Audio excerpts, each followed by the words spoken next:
Hello everyone and welcome back to TowerGate. It is TowerGate day number 670, 670, Monday, January the 21st, 2019. Thank you so much for tuning in.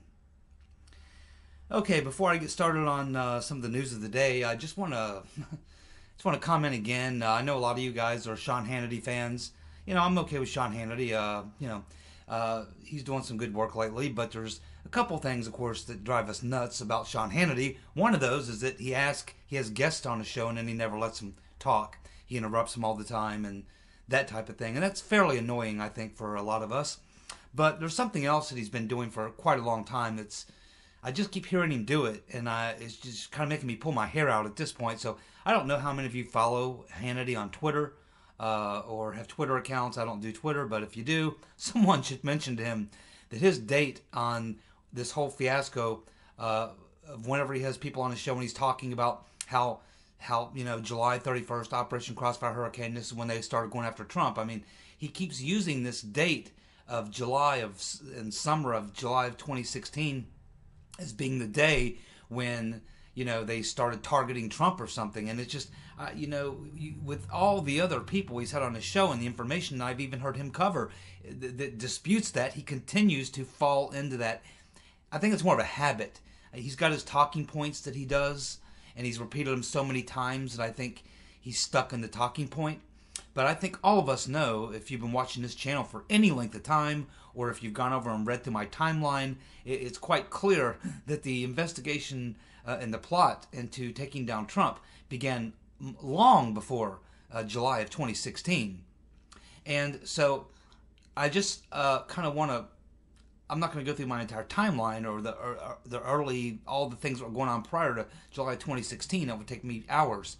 But just a couple key dates and events that occur that if you look at just a couple key things here, you can completely blow away this notion that everything started happening, around July of 2016. That's way off. So let's go back to the very beginning. And I'm not talking about 2014 or even 2007 with all this stuff that kind of led up to where all this starts. I just want to start with the part that specifically deals with Trump. So what happens is, and I've looked at my timeline and verified these dates, is that Trump announced, he came down the escalator and announced he was going to run for president on June the 16th of 2015. June the 16th of 2015 is when Trump announced he was going to run for president. And then he goes over and he makes that speech. And what did he talk about in that speech? He really hammered the immigration issue. He hammered the offshoring of jobs along with bad trade deals. He talked about Islamic terrorism. And he talked a little bit about the spending and the national debt and the size of government. So these are things that if you're a high-profile person like Donald Trump and you come out and announce you're running for president and you start talking about these things, these are going to get the attention of a lot of people in the swamp immediately, particularly within the intelligence agencies and things like that. And then, as he followed up over the next couple days and started talking more about foreign policy and started talking about how he thought we should have better relations with Russia and all this sort of thing, this is really where I think he really is what really caused them to hit the go button, is when he really started talking about the foreign policy, having better relations with Russia, not being bogged down in these counterinsurgency wars. He was complaining about Iraq being a huge mistake, Afghanistan being over there for 15 years and spending trillions of dollars in nation building. All these hit topics that Trump began hitting on from day one are the reason that people within the swamp, and primarily at that time it would have been with the intelligence agencies, of course Brennan and his company, is what really began to set this whole thing in progress. And of course the things that he was talking about, and of course, remember, he was also talking about Brexit and talking about the European Union and NATO. So it's not just that the things that he was saying made a lot of people in the swamp quite nervous, but across the pond in Europe and other places in the UK, and of course, you know about all the things that are going on with the Ukrainian government. They were out to get him. So, because obviously the Ukrainians were wanting someone who was really hardcore anti-Russia, and so nobody worked harder in the very beginning, going all the way back to 2015, to dig up dirt and try to tie Trump to things. Nobody worked harder on that than the Ukrainian government. We know the information that Chalupa was giving to the Democratic National Committee was coming directly from the government of Ukraine. And of course, the same group that she was involved with over in Ukraine is the same group that David Kramer, John McCain's right-hand man, was also involved with that same group. So it was being funneled through Senator McCain, who was, of course, in this little group in the Senate, this working group they set up.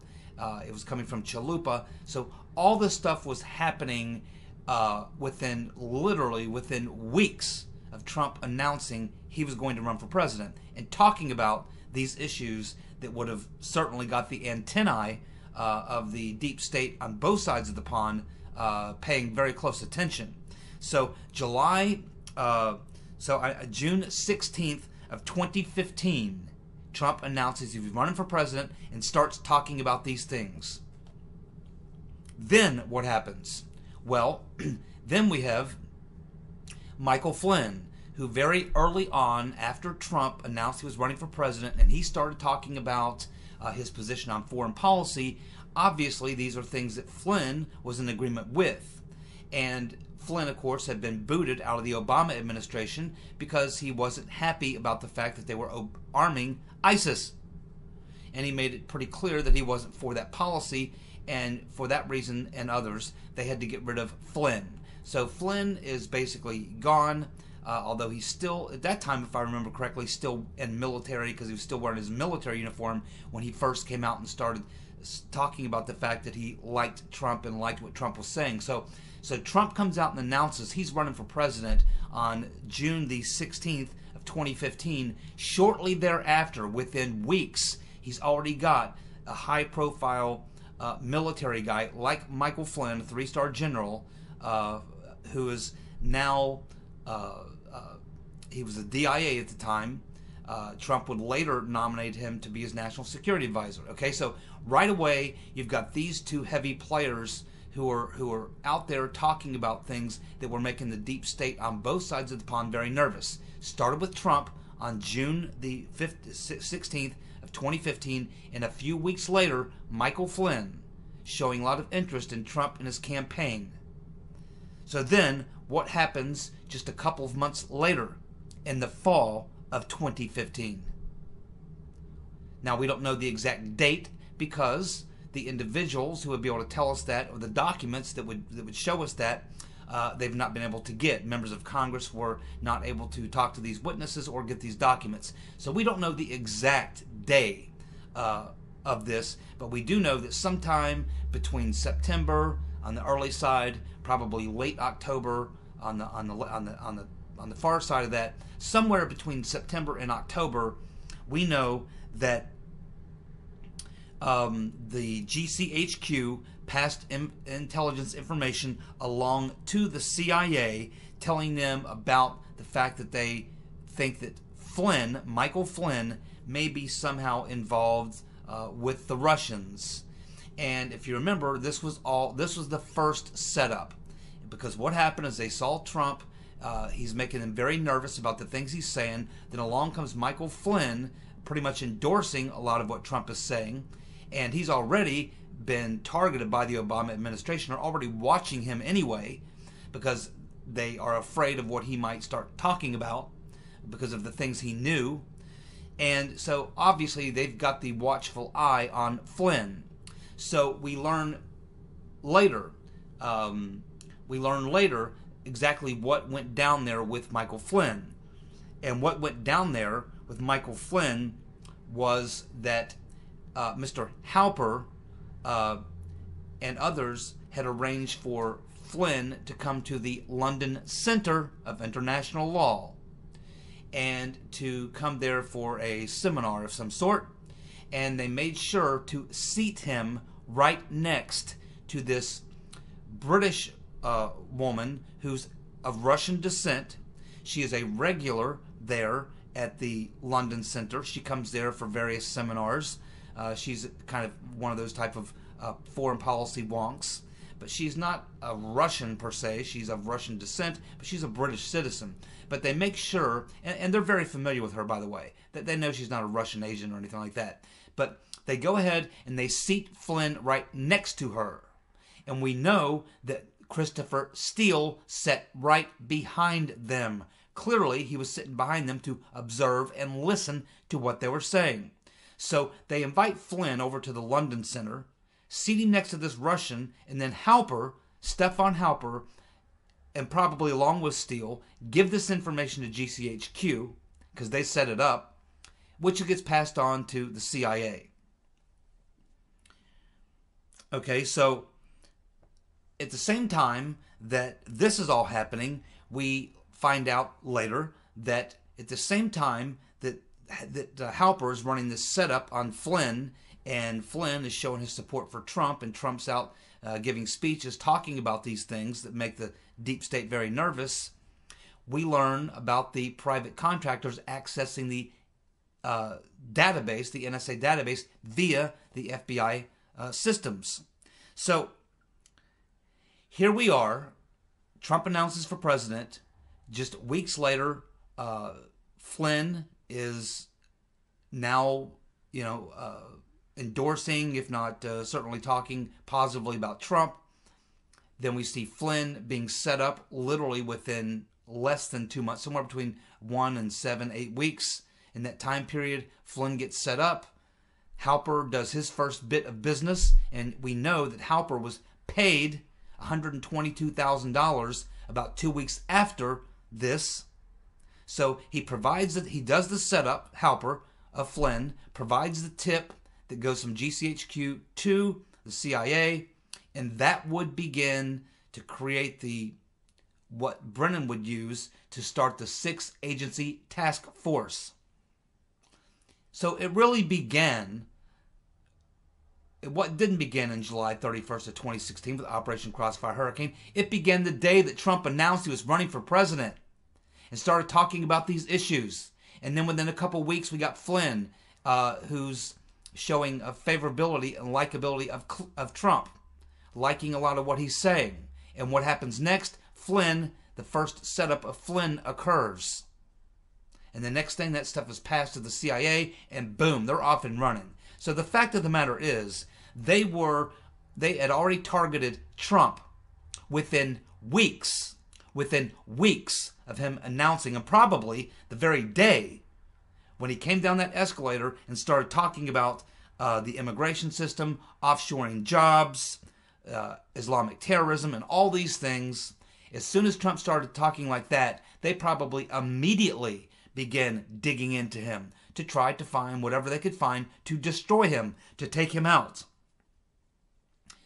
So this was all happening. If you want to find out, if people say, when did they start going after Trump? For instance, Sean Hannity, it wasn't July 31st of 2016 with Operation Crossfire Hurricane. They started thinking about taking out Trump the day he announced.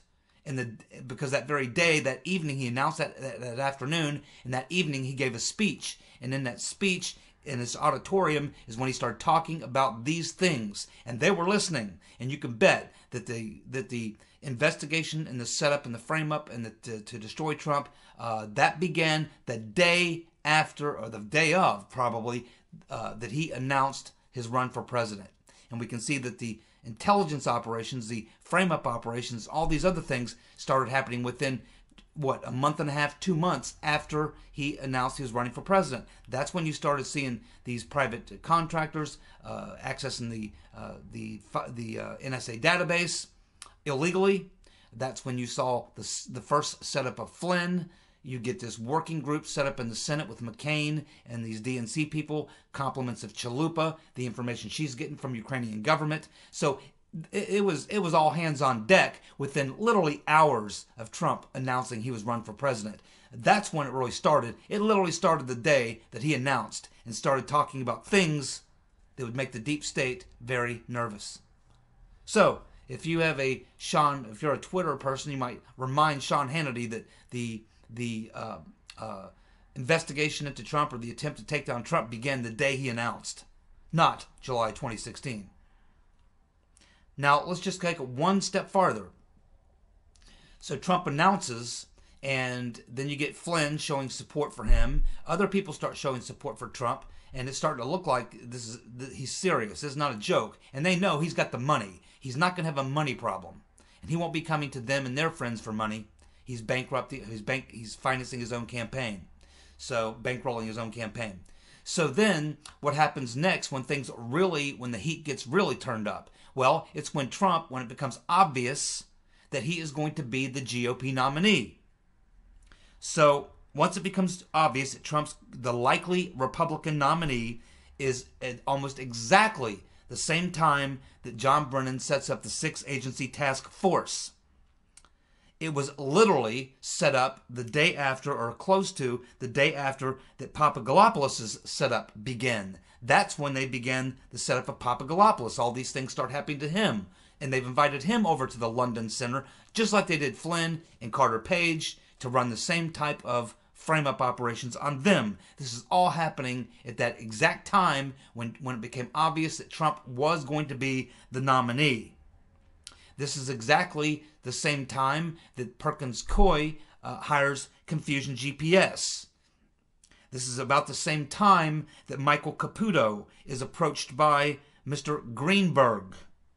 This is about the same time that Papagalopoulos has his meeting with Alexander Down the Hatch Downer.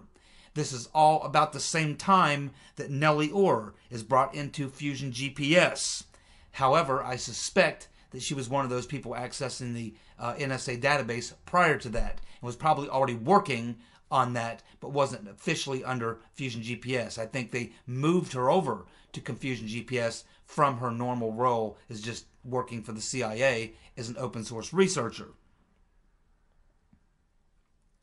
And then, of course, this is all the same time as well that they invite Carter Page to the London Center as well. So what you can see is that the effort to first investigate Trump, look into Trump, and go after Trump began the day he announced. And then once it became obvious he was going to be the GOP nominee, if you go look at my timeline, you'll see that occurred at about the same time. Within a period of 2 or 3 weeks, a whole flurry of activities began on these frame-ups of Papagalopoulos, Carter Page, Trump. All the stuff begins. The 6-agency task force, all the stuff happens right about the time that Trump, it becomes obvious that he is going to be the candidate, the GOP nominee. Look at my timeline. It's all right there. It's a massive flurry of activity around 2 events. Number 1, Trump announcing he's running for president, and number 2, when it's obvious he is going to be the GOP nominee.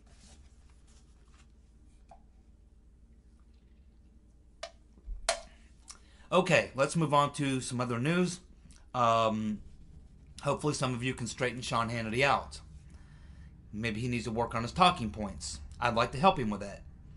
Now, watching what's going on in Brexit, fortunately we do have several subscribers to this channel who are in the UK and are keeping us sort of up to speed on what's going on sort of on the inside. Because as all of you know, here in the States we just get horrible coverage of the what's going on in the UK, and it's horribly biased anyway. They really don't want to talk about it, let's put it that way. Just like they don't want to talk about the yellow vest things that are going on in France. That doesn't play well here in the liberal media. But if any of you, I don't know how many of you are following or even interested in what's going on now with the Brexit, but it looks like there could be something else afoot. They've tried everything. Let's face it, from day one, after the Brexit was passed, they never had any intention of implementing it. Their strategy from the very beginning was, uh-oh, we screwed up. We let them have a vote. We didn't think people would vote to leave the EU, but they did. And here we are. What are we going to do? And the plan obviously became, well, we're not going to leave the EU. So what we have to do is we have to find a way to disrupt it every way that we can. Maybe we can make it look like it's such a painful and a bad experience that people will say, uh-oh, we must have made a mistake, and then they won't have to actually go through with it. They've never had any intention of going through with Brexit. That's why Theresa May passed this horrible deal that's not Brexit at all. So now that hand's been thoroughly played and there's nowhere else left to go, she did survive the no confidence vote now twice, but that's because the MPs there in the UK don't want to see Jeremy Corbyn, and that's pretty much what you're looking at. If you get rid of May, you're probably going to get Corbyn. So they're between a rock and a hard place there. But the bottom line is, now it looks like the latest strategy that some people are floating out there is that they may try and delay the hard Brexit, because the rule is they're leaving on, I think it's March 29th, right around March 29th, they're leaving, one way or another. A Brexit deal, no Brexit deal, hard Brexit, what do you want to call it? They're leaving. This is what's been established up until this point. But now we're seeing and hearing whispers about the fact that what's maybe in the works now is to delay that date of March 29th, to put that off. Now, I would say to you members of Parliament in the UK, I would tell you to exercise a great deal of caution before you play that card. Because when you play that card, it's going to be blatantly obvious. It already is obvious, but it's going to be blatantly obvious that the Parliament has no intention of any type of Brexit whatsoever, and that this is not going to happen. They're going to keep pushing it back and pushing it back. It'll never happen until they can finally create enough problems that they can see in the polls that people just are fed up, in which case they'll probably call for another referendum that would probably, likely fail. Although right now there's still strong support. But that's why they won't do it now. They'll wait till they've actually beat it to death, frustrated people to no end, created all sorts of problems. Then they'll just say, this was just a whole big mistake. Let's just have another referendum and see if people still want to continue this process. They have no intention of implementing Brexit, and they never did. But this latest move to try to delay the vote, everyone's going to know exactly what that's designed to do, and I don't think it's going to fly. So I would say to the members of Parliament in the UK, be very, very cautious if you make that move. Because if you do, London may start looking an awful lot like Paris. We have this numbskull from Kentucky, John Yarmouth, a representative from Kentucky, who's now saying that he wants to ban the MAGA hats. Banning MAGA hats. This is why I have been saying for the longest time, those of you who watch my videos, I'm constantly telling you, the idea that we should be negotiating or working with these people is ridiculous.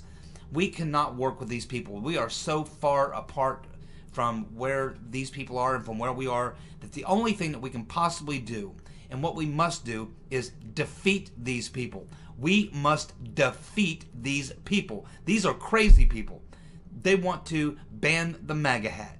In addition to everything else we've seen, this is just more and more and more, and it's never going to end. And this is why I say you cannot work with these people. You cannot try to negotiate with these people. There is no middle ground, no high ground. It doesn't exist, man. The only thing that we can do is defeat these people, which is why we need to take down the deep state coup and suck a lot of wind out of their sails.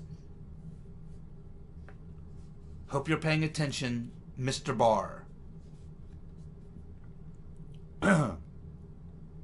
Well, I just don't know what to say anymore about Marty Feldman Eyes Cortez.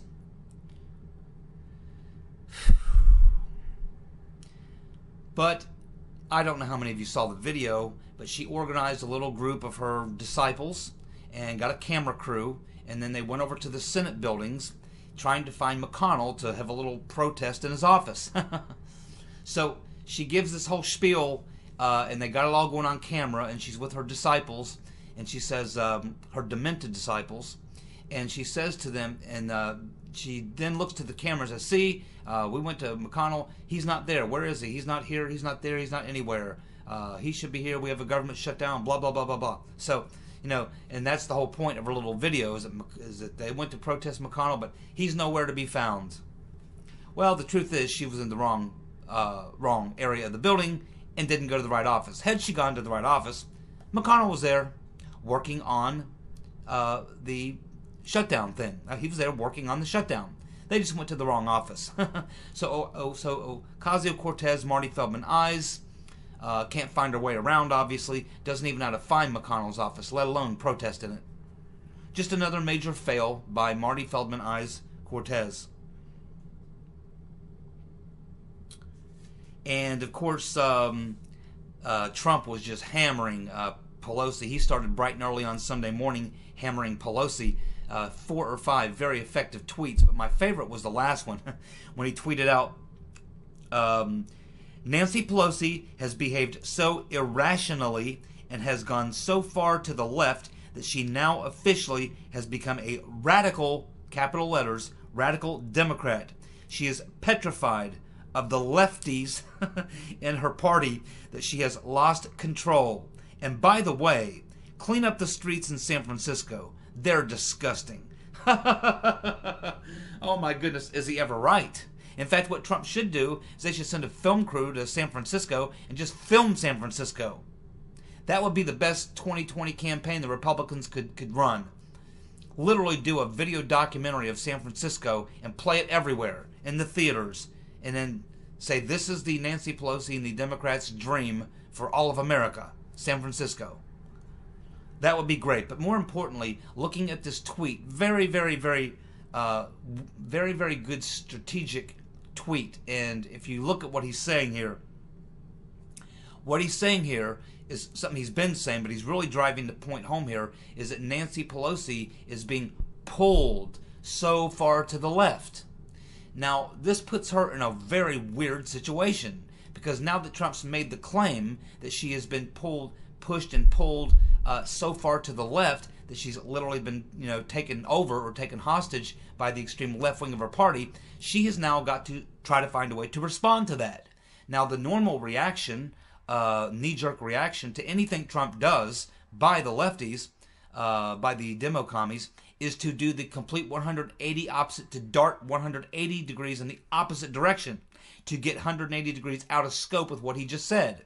So what this does, by Trump saying that she's been pulled totally to the left by the far lefties in her party, who now, he says, control her, it almost forces her to have to make some sort of a move hard right, or something that's anti-far left, for her to make his statement incorrect. Because if she doesn't make a move, his statement remains true.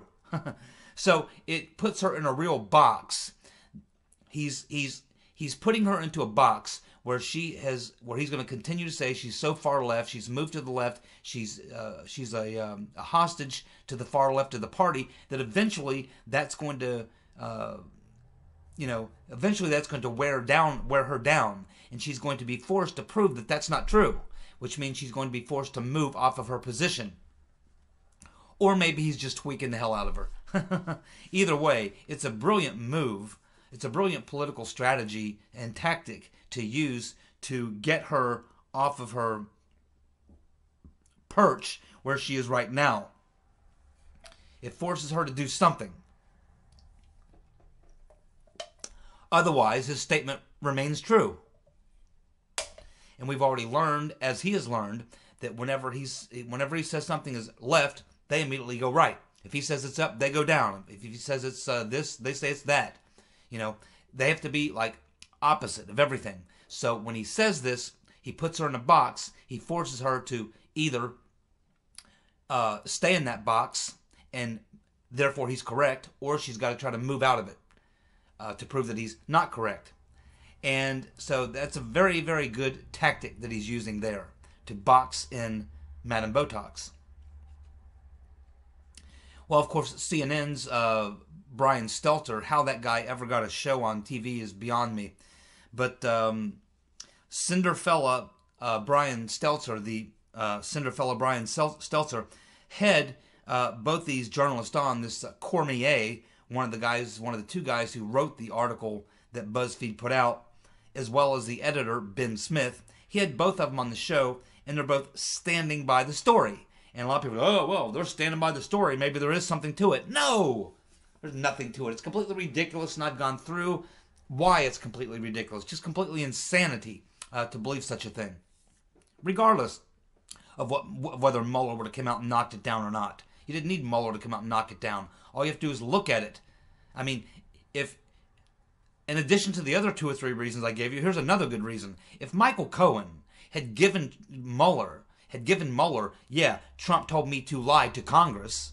If he had given Mueller that, shit, Mueller would have said, given him a big hug, probably got him a job at one of those high-paid law firms like Strzok and Page got. He probably would have given him a big sloppy kiss, and he wouldn't be facing any jail time, my friends. He's looking at going to jail for 3 years. If he would have given Mueller, yeah, Trump told me to lie to Congress. If he'd have given up that, he certainly wouldn't be going to jail for 3 years. He would be the darling of the world in the left-wing world. He would have been Mueller's man. He would have delivered what Mueller has been after for nearly 2 years. He obviously didn't deliver on that, or he wouldn't be going to jail for 3 years. And he wouldn't be charged. I mean, Mueller would never have charged him already. Even if he was going to charge him later with some misdemeanor or something, he would wait till after he's done, after Trump's taken care of. Then he might come on and say, okay, you did some pretty bad things, so I got to give you a little jail time, but I'll go way easy on you because you did help give me what I need to take down Trump. Obviously, if Mueller had this statement from Cohen, he would be wrapping this thing up. He would have that report written. It'd be done. That's the whole point. The whole point is to take down Trump. That would take down Trump. If there was evidence that he told Cohen to lie to Congress, that would take down Trump. He would be impeached, probably removed from office. There would be no need for Mueller to continue anything else. If they had that, they would be moving already, and Mueller would have come out and announced it. It would be in his report, and all these things wouldn't be happening the way they're happening now. So it's just insanity. But they stood by the story. And why did they stand by the story? Well, they stood by the story because what do you expect them to do? Come out and say, well, yeah, you're right. We didn't have very good sources. We didn't do a very good job. We really effed it up. So, yeah, we're sorry. It's probably not true. I guess we got a witness we believed, a couple witnesses we thought were telling the truth. I guess they weren't. We got blown up. Sorry. No, they're never going to come out and admit they're wrong. Ever. Ever. They never admitted they were wrong about releasing the dossier or anything else. These people don't backtrack and come out and apologize and say they got it wrong. Do you ever see them come out and apologize and say they got something wrong when they get everything wrong? They never do. The plan by Ben Smith and their credibility's shot. It's gone. If BuzzFeed comes out and says, yeah, we really effed it up, their credibility's gone. They're probably done. They're not going to do that. What they're going to do is come out and say we stand by our story, and they'll do that for a couple days until that story is fallen off the back page. And a week or two from now, no one will even remember it, because by then there'll be 10 more fake news stories that take the place of that one, and 10 more stories that try to set up the dream of the Trump impeachment. So this is their play. They're not going to come out and admit something like that. They're just going to say that they're going to keep working on it or whatever. And they know a good week or two down the road, this will be back page news. 2 weeks from now, nobody will even remember this happened, unless Trump reminds them, and he will. The Washington Post criticizing Nancy Pelosi in an article for not taking the deal for the Dreamers. That's right. What Trump laid out was an opportunity to get together and negotiate. Had they taken advantage of that and got together to negotiate, Trump might have been willing to talk about maybe giving citizenship to those 2 to 3 million Dreamers. Now, they have no hope because Nancy won't negotiate. And it's going to turn out to be a huge, huge political mistake by Pelosi. You watch and see. Now, one last thing. These agencies that are experiencing temporary employees or part-time employees or whatever who are these part-time employees who are part of the shutdown right now are not getting paid. There's another thing going on that could in the next 2 to 3 days result in them being permanently laid off. And a lot of you may think, well, that's like bad news. No, no, no. It's very good news. And in tomorrow's video, when I have more time, I'm going to explain why. Thank you so much for tuning in. I'll be back tomorrow with more TowerGate. See ya. Bye.